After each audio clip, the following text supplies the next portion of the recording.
Parang sira yung camera. And Toby, it's good. It's working na.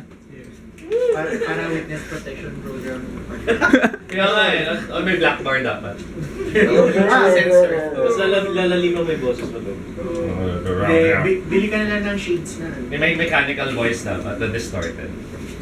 Okay, so thank you abubot.ph for the day 30. Yan, leave it there. Leave it there. Okay, so... Sponsor for the next seminar. Ay! Ano, may grab bags. Pero walang laman. Branding lang. 30 pesos din eco bag Okay, so my talk is not going to be about your typical, usual GM player relationship. It's not going to be about the usual games. So this talk actually might not be something you'll be interested in. But I'm sharing it anyway because I want more people to try new things. Okay? So, my talk will be about narrative control. Narrative control, what it is, and how you can share it. Actually, I'm lying here. It's actually going to be why you should share it. But I didn't want to sound too imposing. Many GMs are very possessive of narrative control. Many players are very afraid of narrative control. And that's because many feel that narrative control is too big a concept. It's too encompassing in terms of role-playing games. When we talk about narrative control, we're talking about having control over the whole world. If you're playing a supers game, then that's control over not just the setting, not just your characters, not just your powers, but your enemies, but the people on the street, but the missions you'll go through. You're talking about understanding and stating what the consequences of actions will be. So, a lot of us are used to, I'll do this, and if I do this, we'll find out what happens next. But when you have narrative control, you already know what happens next. In fact, that's part of the reason why you might choose to do it. And it's sharing in the responsibility of coherence, which is a huge demand, a huge requirement. And players rarely want that. Because for most players, they just want to have fun, they just want to do the crazy thing, they just want to find out what happens if I do X. And level up. But when you have narrative control, you realize anything you decide on has to be fun for everyone. Anything you choose to do has to be cool for everyone. Now your choices aren't just your own. Your choices are part of what makes the game fun. So the big problem with narrative control, as positive as I've tried to make it sound, is what about player agency?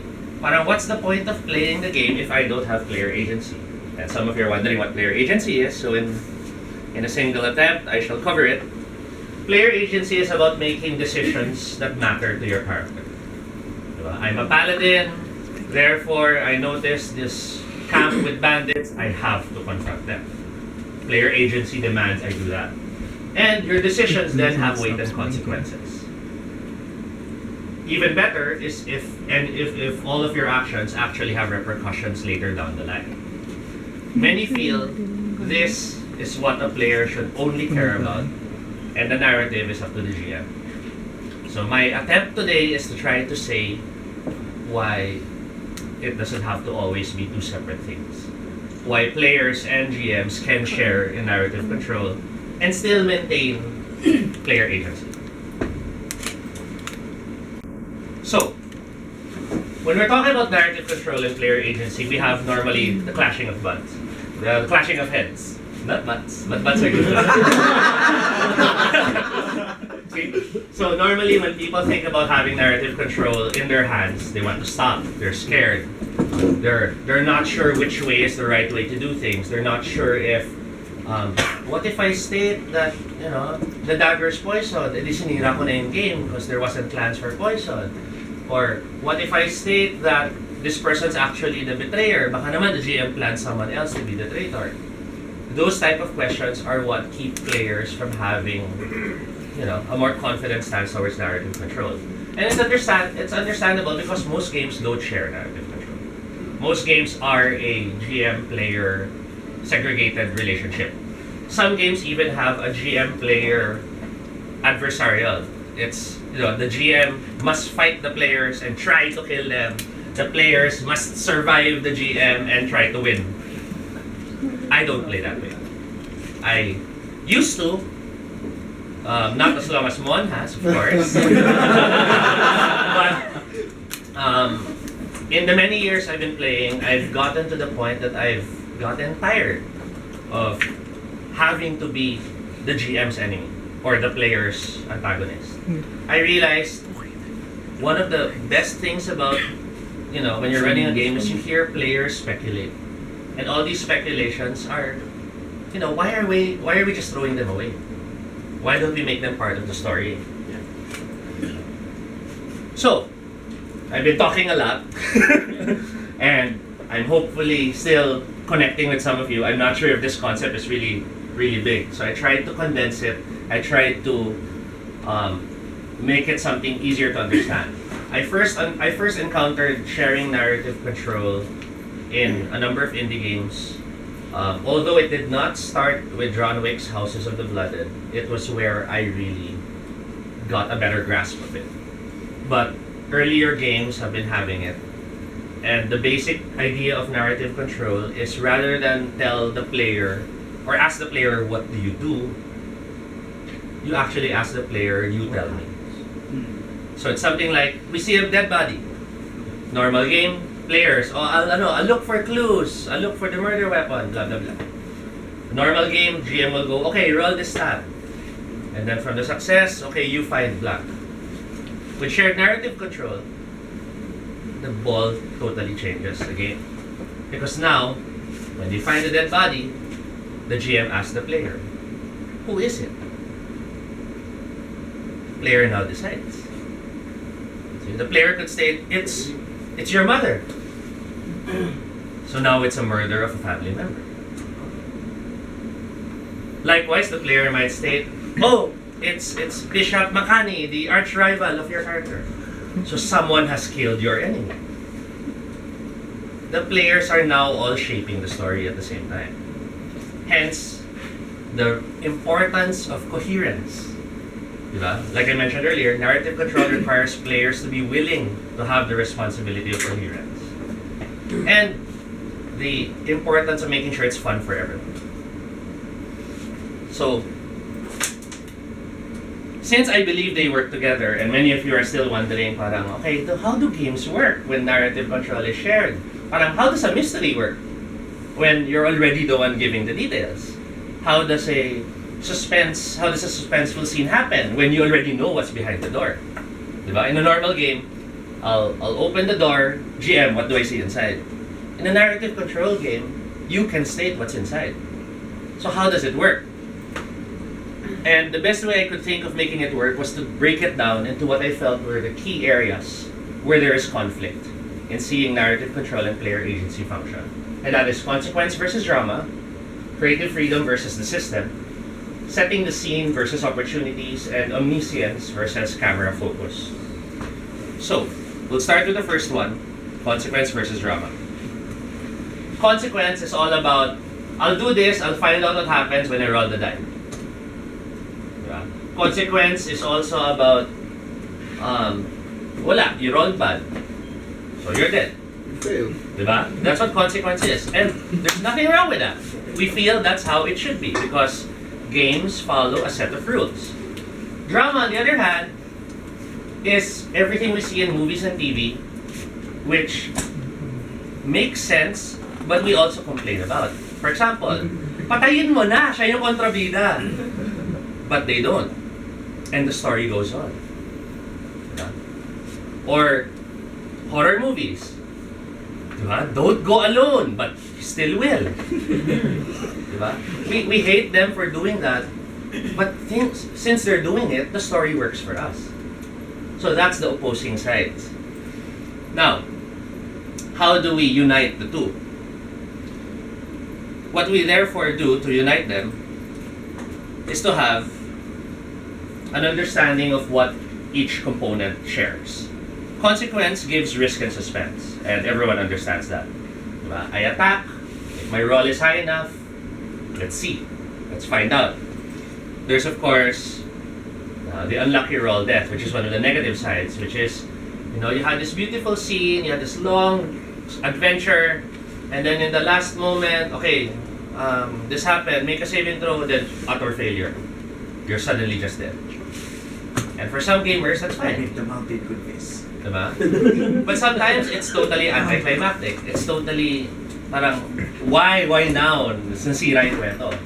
Drama, main characters very rarely die. Most of the time, they don't even die. And for some people, that's unthinkable in a role-playing game. Diba? What's the point kung hindi ka naman pala mamamatay? You do anything you want. Villains, yeah. In drama, villains earn their heroes. The main villains earn the ire of the heroes. Why? Because they keep coming back. Diba? A main villain is not a main villain because in the start of the game, he was presented as the one you have to kill. A main villain is a main villain because not only did he kill your parents, not only did he bring your town to the ground, not only did he make everyone else you love suffer, but when you saw him, he spat at your face and then escaped time and time again. That's what happens in drama, and that's what rarely happens in real games. Because normally in real games, either you do kill him and the GM goes, actually he's not the main guy. or you do kill him and then GM fudges the rules and goes, he escapes. Or like Darth Maul. Diba? So what happens is the player feels cheated. Not by the system, but by the GM. Rather than he feels it's part of the drama. So how do we combine the two? In shared narrative control, we have dramatic consequence. Here, the GM and the players consider the dramatic results. They have the final scene on the bridgeway, lightning flashes, the hero hits the villain loses his sword, the villain's helpless. Normal game, player, ay patayin ko na. And then bahala na sa roll. Maybe the GM and the player can decide on how the villain escapes and make it even dramatically more appropriate. Maybe the player mentions, as I charge in to finally kill you, that's when you reveal you had a hidden dagger and slash me across the face. You leave me scarred as you escape. So suddenly it feels very dramatically appropriate. Suddenly there's that feeling of, the later scenes I can bring that up. You did this to me! Diba? You're having the chance to have all this more awesome moments and you don't feel cheated. Diba? Suspense on moving plots forward. By having the choice of how things end and when things end, you then have the chance to build the suspense. Let's face it, in most games, only the GM creates the suspense. The players can only get the suspense when it's time to roll. But the players, they're mostly reactive. They're rarely active. With dramatic consequences, then you have the chances of that because a player can literally choose to do the wrong thing. Because you know as a player that the GM will use that to make the story even more awesome and the challenge even more interesting. Failing or falling forward is one of the key lines in indie gaming when it comes to narrative control being shared. And that is, failure does not mean not doing your action. It simply means not getting exactly the results you want. I stab you, you try to parry, you fail the roll. In a normal game, I stab you. In a shared narrative control game, you might declare, okay, you stab, the blade catches me, it doesn't hurt me, but as you pull your blade back, it catches my pendant, and you're now holding the keepsake that I've had of my father, the only image I have, in your hands. So, the fight still ends because you're like now stunned, realizing he might throw that away, he might get rid of it. The failure is still there, but it doesn't have to be the same failure. Another example of failing forward, which happens a lot in our houses with blooded games, is when you have people accepting they lose a contract or a negotiation, but they know it as a player, not as the character. So you have the character, shaking the hands. Oh, we'll agree to this. This is perfect. It's fair for both of us. But as players, putang ina, this is gonna be crazy next game. Diba? Part of the fun of removing unlucky death when you share narrative control is now you realize, diba, as you said it, players don't kill GMs. Players do. But here now, the player can choose when he also dies. It's part of the story. Diba? Yeah. Kasi in the previous the player will still die by his own actions kasi tanga siya. But with shared narrative control, you might even reach a point, alam mo, I can die here and then I can start playing my son to avenge me. Or sacrifice and save everyone. Even if you never had a son in the game. Diba? Kasi you'll state, alam mo, let's make it, I got that woman pregnant from And again, it's more drama. It's more story. Diba? So it's kind of hard to wrap your head around this type of thinking kasi it's parang you feel like you're cheating the game. But what in truth you're doing is you're making it bigger and more fun for you and the GM. Dire Peril is the counter to parang, you don't die naman pala eh. So what's the point? Walang suspense, walang danger. Dire Peril, and we haven't really used this because I haven't seen the need to, is when the GM declares this is a scene of dire peril. Meaning, yes, it's shared narrative, but now the dice will kill you if necessary. Now, your insult may lead to your death. Now, your act of stupidity won't just be a moment of stupidity. Dire peril is beautiful because now it becomes a threat you can bring up in a scene. So imagine a samurai game. You have all these scenes, all these moments of dishonor. In some games, ay, sapuko na kagad yan. But save it for dire peril. Save it for that moment when it will matter the most. The Emperor visits. It's a matter of dire peril. So after all these games of knowing you're safe, to have that suddenly thrust into you, the whole game will be tense. The whole time. And the long con. Who here has played games that are similar to Leverage or to Ocean's 11? Yung mga the games where you wanted to build a plan and you wanted to have this game have all these parts, but you can never do it because the players have their own plan. In a shared narrative control, the long con can work. Because this can be we have a scene, we're in the airport, and then I might go and just suddenly tell you, so did you get what I needed? Ikaw as a player, huh? And I'd be like, the plans for the building? Yeah, I got it. And you're suddenly part of the con. You're suddenly part of the huge plan. It allows you to have scenes that never happened, but since you agree that it's happening for the sake of the story, for the sake of the fun, it moves forward. I'm gonna try to move faster because maraming topics to. But I'm hoping from this example pa lang you're starting to see how narrative control can be interesting to share. Creative freedom versus system. Creative freedom is I charge forward, I jump into the air, and while in the air, I somersault 2 times, and then I slash with my axe. And then GM goes, wala kang jump skill. Boom! But I'll still let you roll. So, we have creative freedom. A lot of new players will have a lot of this. Unless they're the shy types na, pwede na ako mag-attack. Diba? But most players, they have a lot of enthusiasm. They'll want to come up with out-of-the-box actions. And then you have inspired but uncovered actions. Diba? You might have a player who has the power of flight, and then he'll go, can I use my power of flight to make my punch land faster? Diba? And you're like, but that's not in the system. The system says you just move 5 yards per round. Then you have, of course, system wherein, okay, I'm gonna get flack for this, I'm sure. Game system balance. The reason why I have it in quotes, it's not real. Doesn't But- exist.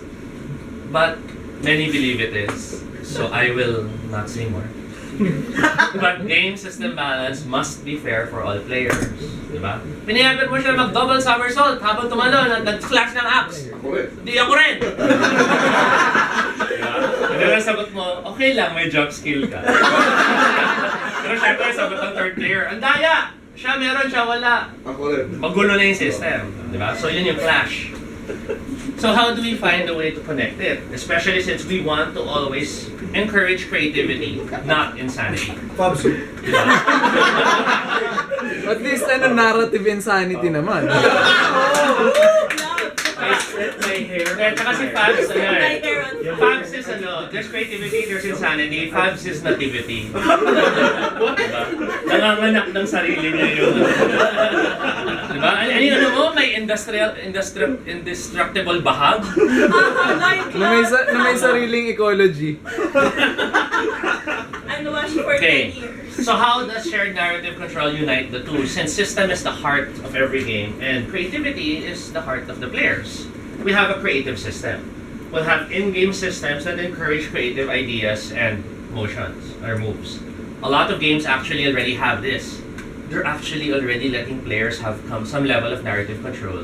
The player just hasn't really realized it, or the GM hasn't really just given a word to it. And for example, in Fate, which is very, very new, one of the newer games that have come out within the gaming history of games, we have style or fate points. The very basic system of that is I have points. I want to add to the scene, I pay a point. So, we're in the room, the mob has surrounded you as you are playing cards. What do? You get a fate point. The windows are behind us? Okay! The windows are behind you. Oh yan, we can all jump out. That's already shared narrative control. The GM is allowing players to add to the scene. Exalted was one of the first games to codify a system that told players, make it sound awesome, I'll give you extra stuff. Yeah. Diba? The stunt system. Clunky, but it was there na. So many of you are now suddenly realize, shit, nag-share narrative control na pala ako. And other games like World of Darkness and the like have willpower recovery based on abstract virtues. You have virtues that say courage or prudence or fortitude, and for some reason you'll be, I know since I did that, I'm showing my generosity. Some players will even add, kasi when I was raised, when I was young, I was always showing, So you're already actually creating backstory out of the blue. That's already narrative control to some degree. So it's already there. The systems are there. It even gets more interesting if you play games that have narrative control shared as the forefront of the system. And that will take a seminar of its own to cover. But my point today is just to at least open your minds into considering stuff and trying new things. So we're already moving forward. We're already seeing the other side of the coin. We're already seeing how narrative control can be a possible thing to consider in your games. We're halfway there. Of the 4 areas of conflict, we've already covered 2. So now we have the set scene and the opportunities. By set scene, I'm talking about all of you GMs, who had at least 2-3 notebooks worth of setting information, maps that you've sketched, backgrounds about characters and all this and that. We as GMs love to plan ahead. We love to create our scenes. We love to write down our NPCs. Minsan may mga quotes pa yan. Ay, kailangan mangapit ko tong quote na to. Para later, I sound like I planned the scene. We love to try to come up with stories in advance. Ay, yung character niya gusto ko may love angle siya mamaya. Dapat may in love siya dito sa princess na to. So when you play the scene, lahat ng gagawin mo para may in love sila, gagawin mo. And then in the end, but my character's gay. So bigla kang, but he's actually used to be a man. So, maandal ka agad. And then we have unexpected betrayal.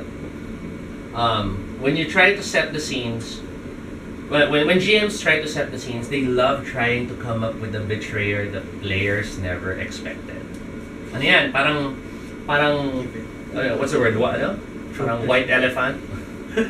Yan yung parang goal ng GM. I want to have that moment where I go, he's behind it, and all the players go, yun yan eh. For opportunities naman, you have creative world building, and you have players playing to their strengths. In creative world building, if you play with an established system, let's say Forgotten Realms, you have tomes of material to go through. You have novels that sometimes contradict the tomes to go through. And then when you play with other gamers, suddenly they're playing something differently. And you have that dissonance. How do I fix that? Opportunities to play to the strengths of the characters is also there when you still focus on opportunities. You're playing a barbarian, your highest is strength. But then your second highest is charisma. I want to have scenes that utilize that para hindi naman sayang ang points mo. Diba? It's an unspoken communication when players put their stats kasi. Yun ang gusto kong scene. Diba? If I get a thief with high dexterity and high charisma, I want to be a charming rogue.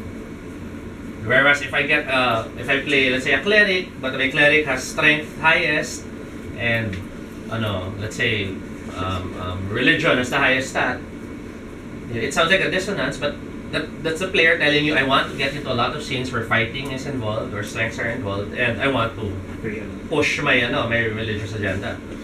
So you want to make sure you create things that play to the strengths of the characters, but you also want to make them dive into their weaknesses. This is unthinkable. Diba? Lowest codex. Iwasan ko yan. I'll put on armor. Lowest mo is strength. I'll stick to ranged weapons. Ganyan. But what about playing to the weakness? What about embracing it? What about making use of it as the drama of the scene? All these TV series have the main character. He loves women. How many times will there be an episode where he gets seduced? Diba? For a player, iwas yan. Hindi ka na type. Diba? But why not embrace it? Why not dive into it? So, we then have shared scenes. When you create your world, players can create it too. You talk about the city and it's fantastic, and then you mention, and currently there's a festival. Then you look at one player, what's the festival about? The player can decide. On the spot, they can come up with something creative. Or maybe they've been dying to finally have, it's the feast day of my deity. Okay, it's the feast day of your deity. Diba? But that's the point. By sharing the world building, you're telling the players, tell me what you want. But you don't have to tell me while the game's not running. You can tell it to me as part of the game. Diba? And that's because the GM likes to get surprised. A lot of people in my games, Rocky will attest to this. It's a common joke among them. If you have ideas that you don't want Toby to use, don't say it while the game is running. So stuff like they're talking, then one player will go, naku, paano kung siya pala yung traitor, no? Let's shh! And ako, I'm like, narig ko yun.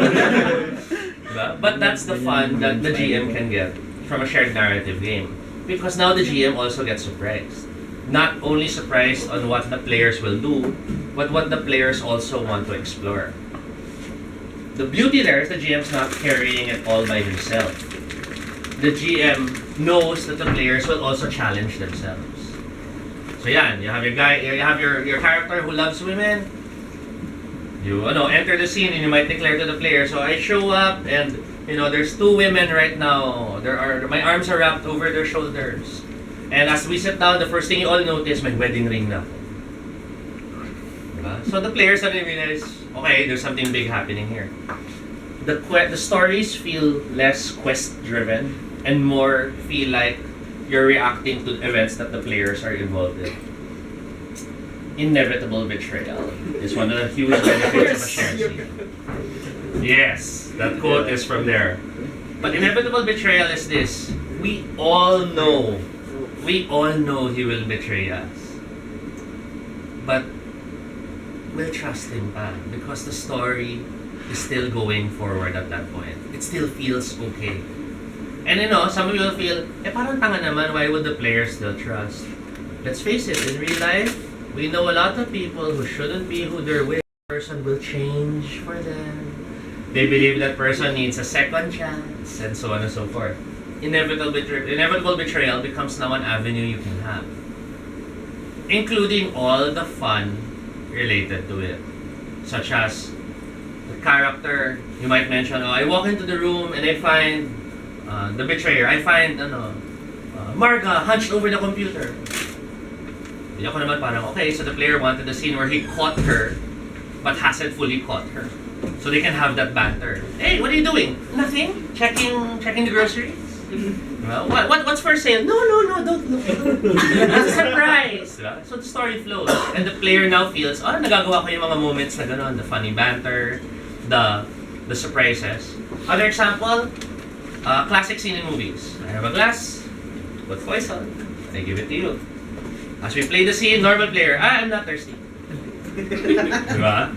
But in a shared narrative, the player might have all these moments na parang talk, holding the drink, and then, oh, I really like that. You know? And you can draw that out. The players are all having fun. One might, oh, you should drink something else. And then now that person's the one holding the bottle. And, it becomes fun for everyone. At the same time, the tension is there. Now,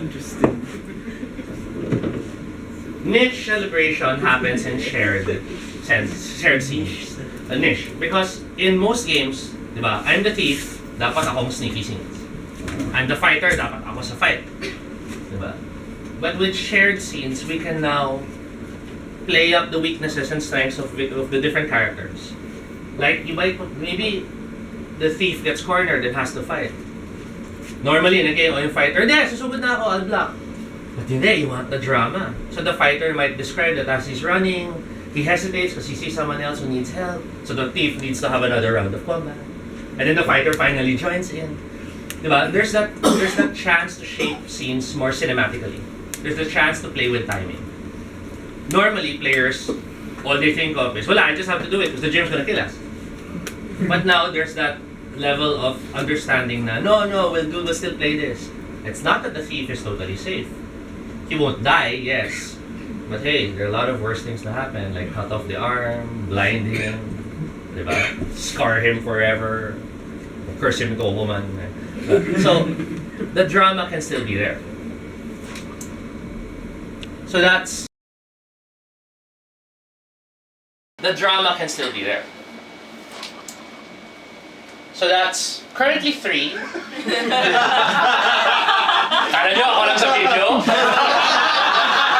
But yes, everyone has creativity to share. And in a shared narrative game, everyone gets to give their little thing. Diba? Fabs might go, I love Blood and Honor so much. So maybe in this game, let's use the same system. All weapons instantly kill. Yes, that's how it works in Blood and Honor. Katana instantly kills anyone that's struck by it. That's why people rarely fight with katanas unless they plan to kill. And then BJ might go, hindi, pero gamitin natin yung system sa Dungeon World na may gantong approach sa dice. And then Rocky will go, basta ako, happy ako sa dog ko. And, we all start adding to the game and making it more interesting for all of us. So that's 3. And our last one is omniscience versus camera focus. Parang, how does one maintain suspense? How does one maintain the element of surprise? How does one feel discovery still happen? Diba? Normally, the GM knows what's behind every door. The players don't. And normally, that's because the GM has written what's behind every door ahead of time with his little map and little codes. Book number 2. Normally, the GM and the players have their own secrets, and it's not a bad thing. It's very natural that my player, kunyari, I talk to the GM, sige, I want to betray them, pero hindi nila alam. And then the GM naman, okay, so runs the scene, and the story continues. So there's that dissonance, there's that excitement of the players not knowing what you know. Diba? Then you normally have player and character knowledge being separate. In camera focus, however, we make sure spotlights happen, Because when we talk about camera focus, you're talking about approaching your games like a TV show. Diba? In this scene, we focus on you. Wala kayo sa scene. In next scene, we focus on you. Wala sila. Diba? We have those moments. We also have what we call lamp shading. I'm not sure if you're familiar with the term in fiction. Lamp shading is when you, what's the word, highlight? Make more evident. Normally, lamp shading happens also when you, what's the word? Take something very obvious, like a trope, and embrace it fully. To make a statement about the trope. So, one example, kunyari, would be, you have the little girl who has world-breaking power. That trope of a character. Then in a lampshade, you might have a girl, and then your name pa ni girl Akira. Ano pa bang hint na kailangan mo, di ba? Nasa sila ano na lampshading. In a shared narrative game, you start having what I'd like to call the omni-camera. And the first is open secrets between players. The GM cooperates to highlight the plot sequences. This sounds unthinkable for many. Kasi parang yan, yung example ko kanina, GM, I want to betray them. Why would I tell them that I'm planning to betray them? The answer? Because they can now have scenes where they fail to catch me. Diba? Maybe Che in that game might mention that she walks into my room because she left her communicator and she finds a message that was sent by the enemies I'm helping. So she confronts me about it, and we can now suddenly have this dramatic scene where I claim, no, it's an ex-girlfriend, and she can, accept it as that. But as players, we know we're playing that game. We're playing a long con. We can have more scenes wherein maybe I'll have another message and she notices again, and she asks me about it casually as, oh, it's your ex-girlfriend again. You're still talking? Diba? So there's that, yeah. Yeah, and it's like, maybe we can meet. So the story keeps forward. Opportunities keep happening. And again, that's all still player initiated. The GM hasn't even stepped in yet. Diba? You can have, for the players, camera moments. And a lot of my players have already experienced this. This is where I have scenes or I narrate moments that the characters could have never seen. Some games approach this as cutaways. We cut away to the major villain, and he's talking to his lieutenants, diba? We spread our influence. The city is ours. All we need to do now is poison the well. Then we cut back to the players. Actually, I have a friend who does this for his D&D game. Na, in fairness, he follows comic book format naman. So, di ba, even in comic books and in superhero games, talagang there will be scenes na, okay, meanwhile, this happens, and the player knows it, but parang the character doesn't. So I see this in a lot of these games, and I enjoy it. It's a nice tool. But the funny thing is, most players, upon hearing that, even if the characters don't know, I won't drink water. I only drink wine. Why? Wala, I just chose to. But they're already reacting to the cutscene. So, what I'm saying is, it's an opportunity for players to embrace the drama. I mean, maybe there's some characters who still choose to drink water. Maybe even push the drama, na parang, oh look, my cousin is here, my 4-year-old cousin, and she's holding a glass of water. Di lahat ng players, oh no! Sige, ito yung scene. Diba? So yun yung they're not actually completely new tools, the things I'm bringing up now. But they're me showing you that yes, you guys have been handling narrative cutting na. 20 minutes. Patapos na ako eh. Binilusan ko this time, di ba? But this is me saying a lot of the tools have been there, a lot of the tricks have been used, a lot of them have been techniques you've been using. All you have to do is push yourself forward, to be less afraid of sharing narrative control, to be more willing to have those moments that just make everyone scream because you are all in the same room. How many have had plans that they did not share with the other players, and then wala? walang impact because no one knew the plan was happening. Or, even worse, the plan happens at ikaw lang ang natuwa. Ay. Diba? Ha! I got you all to do that! Lahat sila, ha? Yeah. That's not as fun. Now, sometimes it can be fun, na completely in the dark and you succeed something. But I feel it's less a group moment of joy. And I'm past that. I'd rather I have everyone at the table laughing and cursing one player. Galing mo! Nagawa mo yung moment na yun. Diba? But it was still a shared celebration. And lastly, we get to stage a lot of dramatic moments to make things more cool. Diba? Villains have been doing this for so long. I'm surprised players don't. What is this? Their speeches. Diba? I captured you. I'll gloat. I'll talk about my master plan and I'll do all this. That buys you time to think of a way to escape. Why can't players do that also? Most of the time, people will think, kasi we're smarter. But what's the fear of what's the fear with having flaws? Diba? Why not play a character whose flaws help define them? Han Solo was known for that. Diba? They could have had such a wonderful relationship and a smooth friendship with all the people in the rebellion, but no, he has to be the rogue, and so on and so forth. So there, we've covered the 5 alternatives that I propose for those who want to try games that have shared narrative control. We have dramatic consequences. We have creativity is in the system. We have shared scenes. We have... Oh, that is not my lines. Someone, I must have said the older version. I'm sorry. So there's the usual way of approaching your games. And the irony is most of you have already been starting to break that apart and try something different. This is my invitation to all of you to really go further and try to find all those other gems out there that you probably have never tried playing.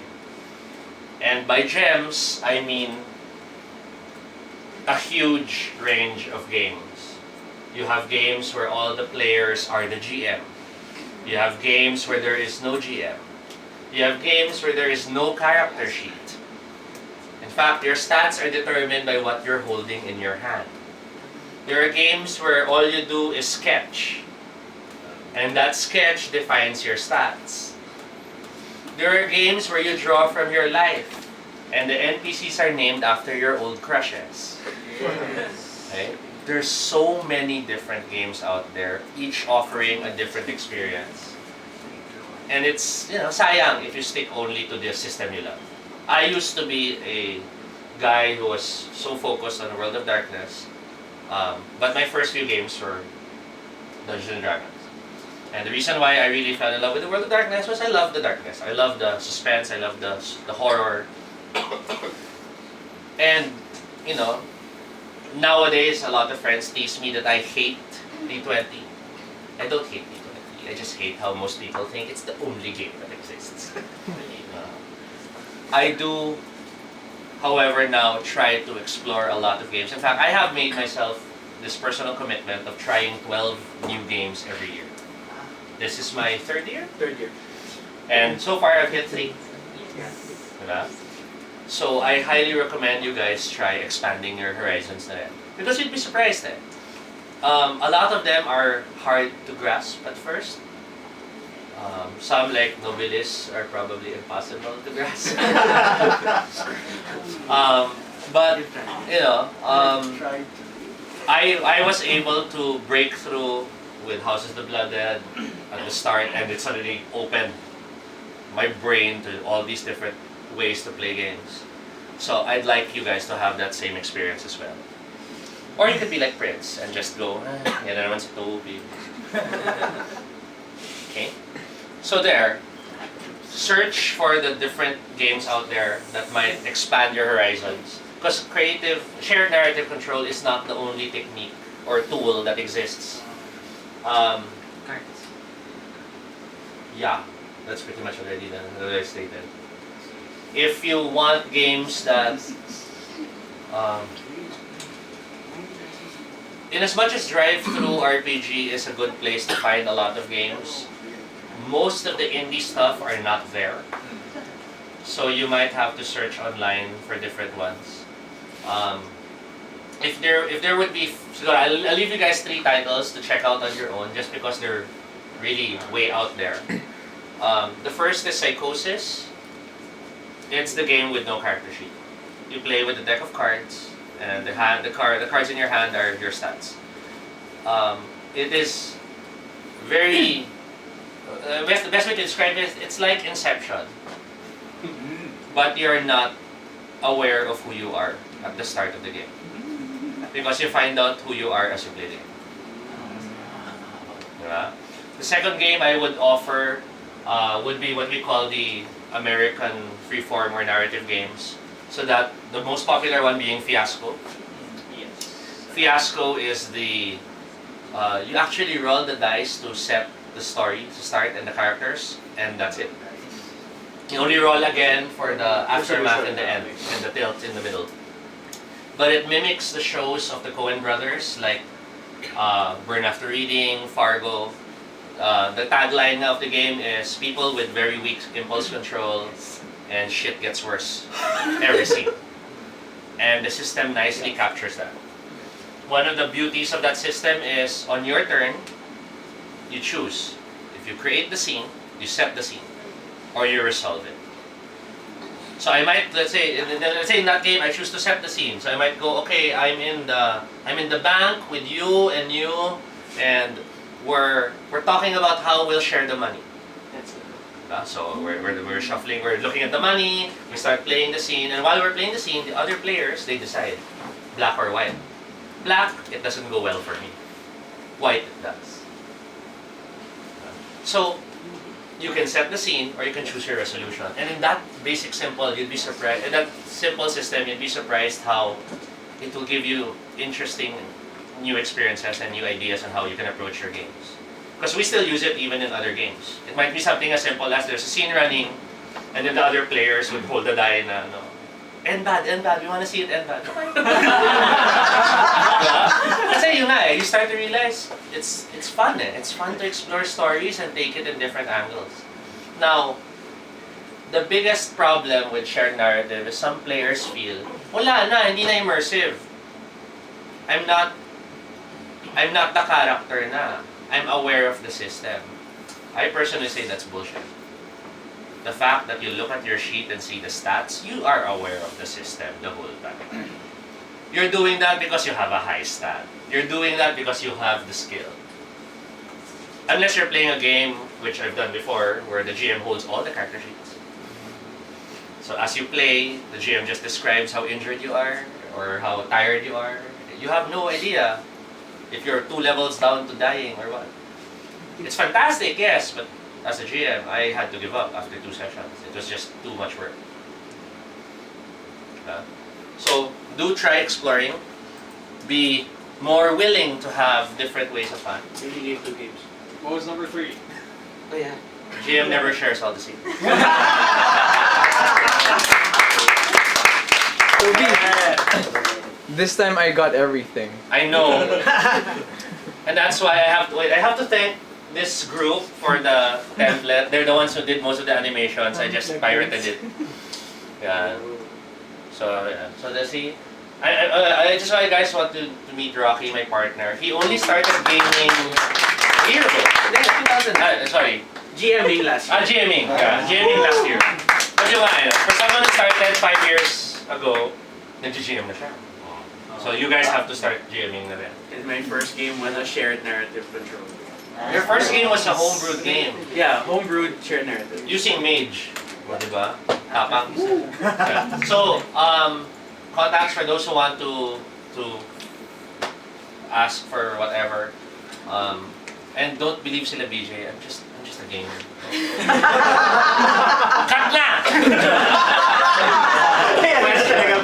Ikaw ba ako sinungaling? You're not Gardo. I'm not Gardo. Hindi ko kaya magano. Okay, Okay, so any questions? Any? Yeah. Yeah, I'd just like to add to what you were Yeah, saying. please.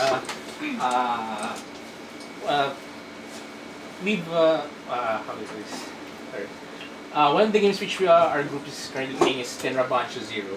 Mhm.